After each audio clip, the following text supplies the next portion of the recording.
Oke. Nah, kita naikin lagi. Tapi menyesuaikan masing-masing ya. Benar, risk profile-nya menyesuaikan masing-masing nih. Jangan. Jadi tiap orang beda-beda ya cara menyusun strategi. Iya. Tergantung besti cuan sih. Ini ada yang nanya nih Mbak, antara cash dan investasi alokasinya berapa persen? Atau justru mungkin Mbak Friska emang nyediain cashnya itu nggak terlalu banyak gitu, rata-rata udah masuk ke pos-pos anggaran cash tuh kayaknya 90% semua diinvestasikan. Mungkin sekitar 10% only cash, yaitu di luar, maksudnya cash kebutuhan pokok ya, memang benar-benar cash. Jadi mungkin 90% lebih itu di aset investasi, entah itu di aset real, aset keuangan ataupun yang lainnya. Benar sih. Aku juga kadang mikir ya Mbak, cashnya karena sayang gitu ya kalau lihat cash nganggur tuh. Iya. Sayang gitu. Apalagi maksudnya nggak compound ya, nggak berkembang gitu, nggak bertumbuh dan nggak bekerja untuk kita gitu. Iya, sayang banget nih banyak gitu, apalagi cashnya nganggur nih. Jadi kalau saya pribadi sih Mbak, cashnya itu cuma 5% sih, alasannya biasanya. Kan? Alasannya itu biar nggak ada yang pinjam duit. Jadi kalau ditanya lagi nggak ada nih gitu ya. Oh maaf nih, cash saya sudah masuk semua ke pos-posnya masing-masing gitu. Bener sama. Itu juga satu tips buat nolak halus. Bener, menolak halus orang pinjam duit gitu. Cash saya udah nggak ada nih, adanya udah masuk ke pos masing-masing. Masa saya harus jual saham saya untuk minjemin kamu? Kan nggak mungkin. Ya itu nih, ini salah satu tips. Karena ingat ya, besti cuan, utang itu bisa merusak segala pertemanan lah, persaudaraan lah, perkeluargaan. Jadi harus benar-benar bijak mengelola utang. Oke, kita masuk lagi. Kita masuk lagi nih pertanyaan. Oke, ini nih. Tips menerima mindset yang benar tentang investasi menanamkan mindset yang benar tentang investasi. Jadi harus berinvestasi. Ya. Menanamkan mindset investasi yang benar mungkin ke circle kita terdekat ya, minimal itu sebenarnya paling gampang itu kita nyontohin aja dengan harga-harga barang ataupun yang lainnya di sekitar kita. Itu udah yang paling benar. Intinya di masa depan itu duit sekarang itu beda loh nilainya sama nanti 10 tahun lagi gitu. Kebutuhan 10 tahun lagi harganya otomatis bakal lebih jauh atau lebih mahal dibanding yang sekarang kayak gitu. Jadi ya inilah pentingnya investasi di sini, karena kalau cuma kita mungkin biarin cash nganggur di rekening, tidak bertumbuh secara nilai, itu sama aja kita, biasanya aku quote yang paling nendang itu, sama aja kita sedang memiskinkan diri sendiri secara pelan-pelan gitu, kalau kita cuma nyimpen uang di rekening. Jadi jangan sampai amit-amit 10 tahun lagi, karena kita mungkin kaku ya mindsetnya, belum mau berinvestasi, belum mau kenal kayak gitu investasi, akhirnya malah bikin rugi diri sendiri gitu. Banyak akhirnya terjadi kekurangan dalam hal finansial. Kini untuk nanti gitu aja lah mindsetnya. Kita investasi prosesnya dari sekarang ya untuk nanti kita bener-bener petik. Ya ibaratnya kayak aku start dari 2010, tapi bener-bener ngerasain buah dari kesabaran konsisten investasi 7 tahun ya. Benar-benar di atas 7 tahun sampai sekarang itu baru berasa banget. Jadi memang itu tuh harus dipupuk ya, harus dijadikan kebiasaan, baru nanti akan ngerasain gitu buahnya. Benar. Jadi investasi itu menunda kesenangan sesaat untuk masa depan yang lebih baik. Benar nggak? Iya, benar. Kini untuk nanti gitu. Bayangin kalau 2010 aku belum kenal investasi, mungkin di saat sekarang udah punya 2 anak kelabakan, gimana ini nyiapin anak-anak mau sekolah gitu, mau beli rumah dulunya segala macam, mungkin udah sendiri gitu, nggak pinter main investasi. Jadi harus dari habit dulu aja. Benar. Ini ada lagi nih yang nanya, porsi investasi berapa persen dari dana yang dimiliki? Mungkin dari total pendapatan ya Mbak, biasanya kan di pos-posting untuk bayar utang, terus kebutuhan. Berapa persen nih yang harus dialokasikan buat investasi?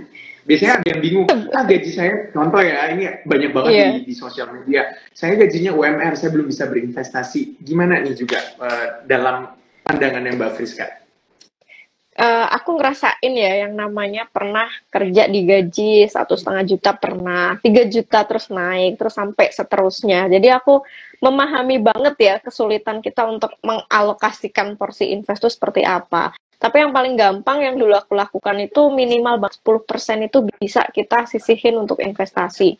Syukur-syukur kalau income kita semakin naik, Nah, itu biasanya pasti akan timbul kecanduan ya. Ah, bisa lebih nih pasti dari 10% kayak biasanya. Mungkin bisa sampai 20%. Tapi misal kayak waktu posisiku dulu gaji UMR, 10% itu udah lumayan banget ya untuk teman-teman sisihkan.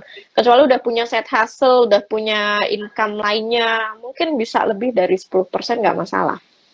Benar-benar setuju. Jadi memang ya biasanya cenderung kalau saya pribadi ya Mbak, biasanya side hustle saya itu yang saya gunain nih buat investasi. Jadi Nah, yang boleh. lainnya, yang pokoknya ini digunain memang buat ya kebutuhan pokok dan hidup gitu Betul, ya. Jadi side hustle yang digunain buat bener. berinvestasi. Jadi Boleh memang iya banget. namanya juga pekerja ya Mbak, harus kerja. Gitu. Nah ini ada lagi. Merasakan. Ini saya mau appreciate juga nih.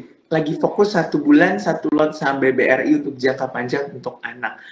Menurut Kak Friska gimana? Kalau saya sih appreciate nih, 1 bulan 1 lot, mantep. Wow, Udah itu mulai. udah pilihan tepat sih menurutku. Itu yang dilakukan ada dulu juga temenku yang bukan di mungkin perbankan tapi di yang lain ya. Setiap bulan 1 lot di saham tertentu. Tiap tahun dia kurban terus tiap Idul Adha dari hasil apa namanya passive income-nya itu dia. Jadi dari hasil dividennya dia pakai buat kurban. Jadi apalagi ini ya tiap bulan 1 lot, tiap bulan 1 lot untuk jangka panjang dan untuk anak aku rasa sih no worries. Oke, jadi nggak apa-apa. Udah benar nih langkahnya. Ini mungkin ada yang bertanya juga tadi sebenarnya udah di-mention sih. Prefer emas, saham atau ETF. Kalau saya nggak salah, saham dan ETF ya Mbak? Iya, betul. Ya, itu mungkin preferensi masing-masing. Tapi karena aku udah kecanduan pasar modal dari awal, jadi ya saham ETF pastinya. Oke, jadi Besti Cuan itu ya. Tadi ada di kolom komentar juga mungkin minta diulangin buku apa Mbak nih yang cocok dibaca buat awal-awal buat berinvestasi. Ya, teman-teman silahkan kunjungi Gramedia atau search aja buku-bukunya Nicky Hogan ya. Itu buku paling lurus ya, paling mindsetnya udah paling bener untuk memulai start investasi teman-teman ya. Atau bukunya aku juga boleh, Yuk Belajar Saham dan Master Investor. Oke, jadi Besti Cuan tinggal pilih aja nih. Tadi buku-buku yang udah dikasih tahu sama Mbak Friska, boleh dicatat terus juga dicari bukunya buku apa biar Besti Cuan bisa mulai berinvestasi. Mbak Friska melihat perkembangan orang-orang apalagi pada saat pandemi ya, orang-orang tuh udah mulai melek banget nih investasi. Tapi meleknya itu nggak dibarengin dengan belajar, tiba-tiba mau aja gitu, ada yang ya FOMO aja sih saya bilang. Nah, ini mungkin juga udah mulai reda kan. Jadi 2023 mungkin waktunya untuk flashback dan memikirkan juga nih, udah apa sih yang kita lakuin gitu. Banyak yang kaya, banyak yang enggak, yang miskin juga, maksudnya cut loss banyak juga banyak gitu. Jadi apa nih yang benar-benar harus disiapkan ketika orang tuh mau berinvestasi di instrumen apapun ya mungkin ya. Kalau Mbak Friska kan milihnya saham gitu. Kalau dari Mbak Friska gimana? Kalau teman-teman udah punya kesiapan, oke, mau mulai investasi nih gitu. Nah, rata-rata yang aku lihat di circleku sendiri, itu pasti kan mereka dengan sendirinya pasti akan minimal punya akun dulu ya. Terlepas dari itu mau di reksadana, obligasi, saham atau yang lainnya, pasti mereka akan punya inisiatif ya untuk buka akunnya. Biasanya kalau udah terpanggil hatinya untuk mulai investasi, langsung lanjut buka akun. Habis itu pastikan mereka akan top up dengan sendirinya modal. Nah, biasanya di langkah ini nih, modal ini yang kadang seringkali jadi kesalahan awal gitu. Jadi mungkin karena saking menggebu-gebunya untuk semangat investasi, top up-nya langsung dalam jumlah yang besar. Nah, akhirnya ketika nanti ngalamin rugi, dia kapok, nggak mau top up lagi. Itu yang banyak dialamin oleh beberapa temenku pribadi ya, temen yang lumayan deket gitu. Kesalahannya di situ. Mulai dari modal kecil aja dulu. Makanya setelah aku nasehatin, aku kasih saran, modal kecil dulu gitu. Jangan langsung yang, wah puluhan juta, ratusan juta gedrot kayak gitu. Wah, aduh, akhirnya ketika pas rugi, waduh, ditambah misal itu nggak semuanya uang dingin, itu waduh berabe banget ya teman-teman, itu kesalahan fatal di awal. Jadi jangan langsung pas ketika top up modal itu langsung dengan jumlah porsi yang menurut teman-teman itu besar, dan apalagi itu bukan dana dingin, jangan sampai ya. Jadi itu kesalahan fatal di awal tuh biasanya di situ. Dan nanti berikutnya biasanya udah terjun, udah ngalamin rugi. Nah, ini kesalahan berikutnya biasanya juga. Udah ngalamin rugi tapi nggak mau evaluasi. Maunya, aduh udah males udah tutup aplikasi aja, udah nggak berani aku lihat saham, udah nggak berani aku lihat reksadana aku lagi atau segala macam. Nah, hindari sikap yang seperti itu ya kan, kita secara sadar memulai. Jadi ketika pas kita ngalamin rugi ya kita harus open minded juga untuk kenapa kok bisa rugi? Apa nih yang salah? Apa kita salah beli jenis reksadana? Apa kita salah beli jenis sahamnya? Atau seperti apa? Jadi coba kulik dari situ. Nanti kan lama-lama teman-teman akan terbiasa evaluasi, belajar, praktek. Evaluasi, belajar, praktek. Begitu terus aja. Itu semoga harapannya dari kebiasaan itu akan buat teman-teman konsisten dan punya umur panjang di market. Benar banget. Setuju dengan apa yang dikatakan Mbak Friska. Tadi juga udah menjawab pertanyaan Besti Cuan yang ada di kolom komentar. Tadi kayaknya udah naik ketutup gitu ya. Tadi mulai takut memulai investasi karena takut rugi. Ya, kalau takut rugi, ya harus benar-benar sesuai dengan risk profile-nya. Terus juga melihat instrumen investasi yang sesuai dengan Besti Cuan risk profile-nya. Juga mulai dari dana kecil. Dan ingat juga dana dingin ya Besti Cuan. Jangan pakai uang makan, uang sekolah, terus juga apalagi uang diutang gitu ya, atau ngambil pinjaman di bank gitu.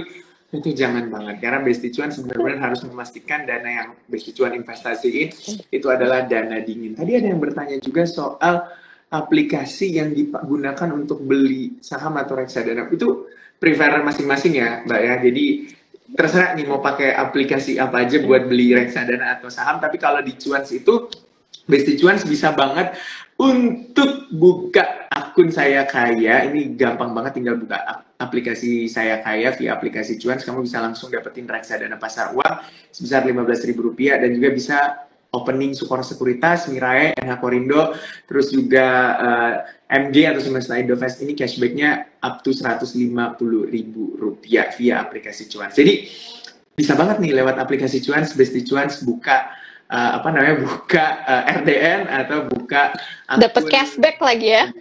Dapat cashback nih Rp150.000 dan juga Rp15.000. Jadi nggak rugi pokoknya kalau download aplikasi Cuans. Mbak Friska, terakhir mungkin ya pesan buat para pemula atau mungkin orang-orang yang sedang struggling menyusun portofolio investasi buat masa depan.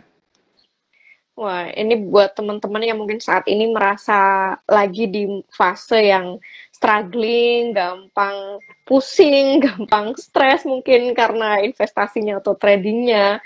Aku rasa itu memang sebagian dari proses ya, nikmatin. Tapi ya pusingnya jangan dibiarin kelamaan gitu ya. Kalau mungkin kita pusing kerja, ya kita tinggal healing. Ya kalau kita lagi pusing di market, lagi acak-adut ya, lagi tradingnya atau investasinya ya, break aja sejenak, gak masalah ya. Break itu dalam arti ya udah, nggak harus melulu kan kita melototin market tiap hari, tiap detik kan nggak ada tendensi kita ya untuk melakukan itu ya. Ya selayaknya kita mau melakukan evaluasi, terus mulai merampingkan ya.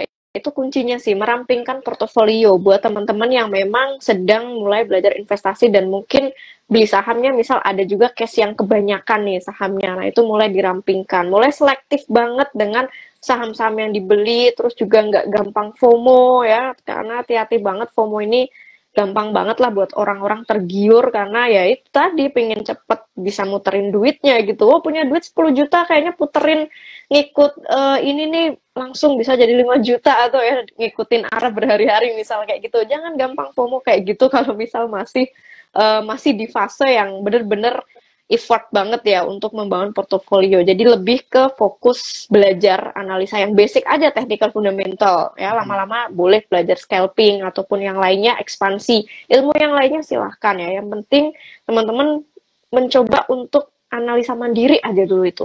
Kalau udah punya kepercayaan diri atau confidence dengan analisa kita, itu yang akan membantu teman-teman terhindar dari yang namanya FOMO ya, terhindar dari yang namanya gampang stres di market, lihat merah dikit stres. Nah itu bakal hilang dengan sendirinya asal teman-teman punya itu tadi confident dengan analisanya. Itu aja sebenarnya kuncinya ya teman-teman. Nggak apa ya, banyak mungkin yang berpikir aduh ternyata ribet ya di saham ya. Enggak ya, nggak ribet asal teman-teman mau belajar aja terus ya. Keep learning aja ya. Prosesnya lama dan nggak instan. Kalau instan kayaknya semua teman seangkatanku di zaman itu sekarang udah wow financial freedom semua, tapi nyatanya banyak yang rest in peace duluan ya di market. Artinya tidak semua orang mau sabar dan konsisten. Itu dua level ilmu tertinggi ya, kasta ilmu tertingginya di dunia saham itu ya, mau sabar dan konsisten aja udah. Benar banget. Market adalah gurunya, kita adalah muridnya. Setiap hari kita harus Betul. belajar benar-benar berproses. Nggak ada yang instan. Kalau semuanya instan, mungkin saya udah jadi triliuner kita tuh. Iya. Semua udah jadi kayak Pak Lo Keng Hong ya. Iya benar, karena semuanya itu kita harus berproses benar-benar ya Besti Cuan. Mbak Friska, thank you banget nih buat waktunya di malam hari ini. Semoga Mbak Friska sehat selalu dan juga cuan selalu. Terima kasih ya Mbak Friska. Thank you Mas Gibran, thank you teman-teman semuanya.